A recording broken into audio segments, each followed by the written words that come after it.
The Securities and Exchange Board of India, SEBI, has now proposed to tighten disclosure requirements for foreign portfolio investors. Now, this has come largely on the back of the Adani story that we've been discussing.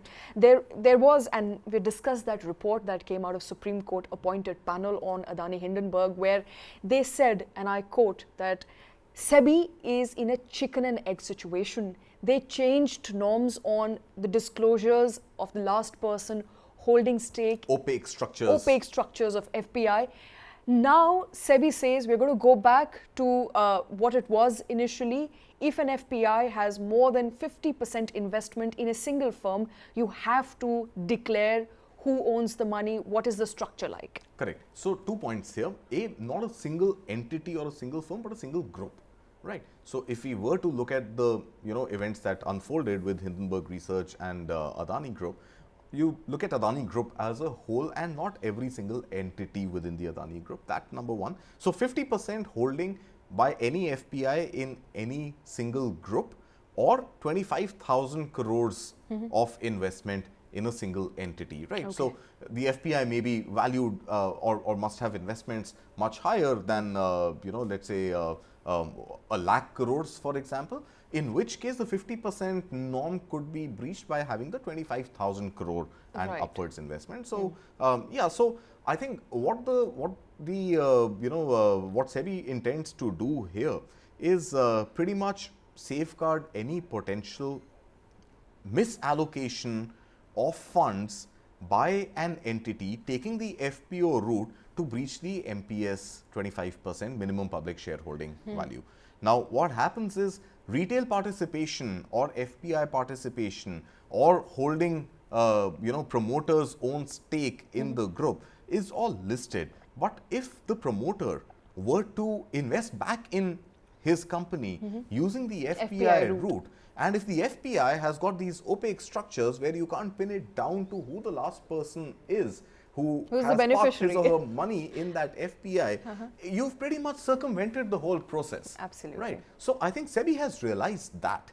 Now, I'm not sure if it is fair to say that it is being done only to tighten the noose on Adani. No, I think the Adani-Hindenberg saga has been a good case study. It's been a good case study and a wake-up call for SEBI to realize that, hey, MPS rules could be flouted, and some people could sort of circumvent the process by taking the FPI route and sort of just fogging the system without the system being able to identify them as promoters or investors in a particular company. So I think it comes on the back of that, definitely, but specifically to tighten the noose, not really on, I think, 1 or 2 or 5 entities.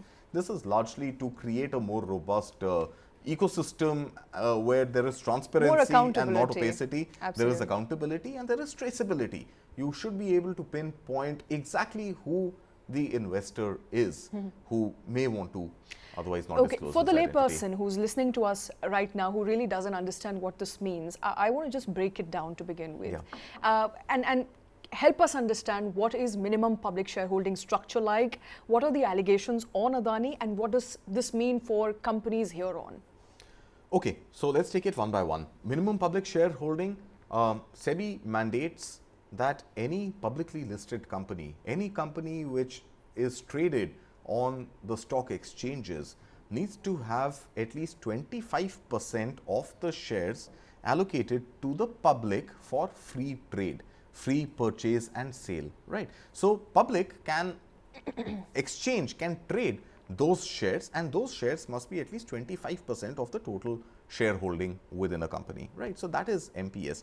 What really went down with Adani-Hindenberg saga was that Hindenburg Research had alleged that Adani Group had succumbed to short selling, which means that it had invested directly or indirectly into its own stock for a short period of time, knowing very well that the prices are going to surge, and thereafter, as soon as the prices surge, jack up the price. The price got jacked up. You sold the shares that you had invested for the short term, which is called, and you sold, so that is called short selling. So you short sold your investments and made an immediate profit. Now, all of that is yet to be proven. SEBI is doing its own independent investigation into the matter.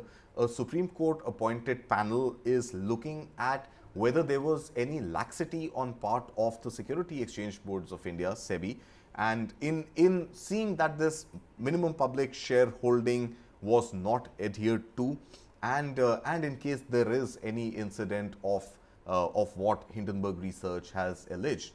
But that investigation by SEBI is underway, and the results of that, or some progress on that, is expected to come out on the 14th of August.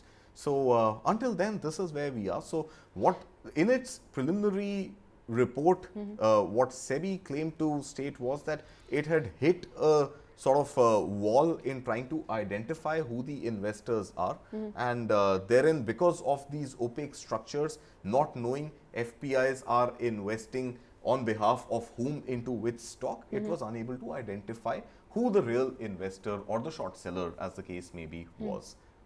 So SEBI there tightening news on not just one company here, not just on Adani, but overall on publicly listed companies to declare who their investors are, and so as to not have an opaque structure, and we know how, and perhaps the market regulator and people in general, public in general, know who is the last person gaining out of an investment into a publicly listed company.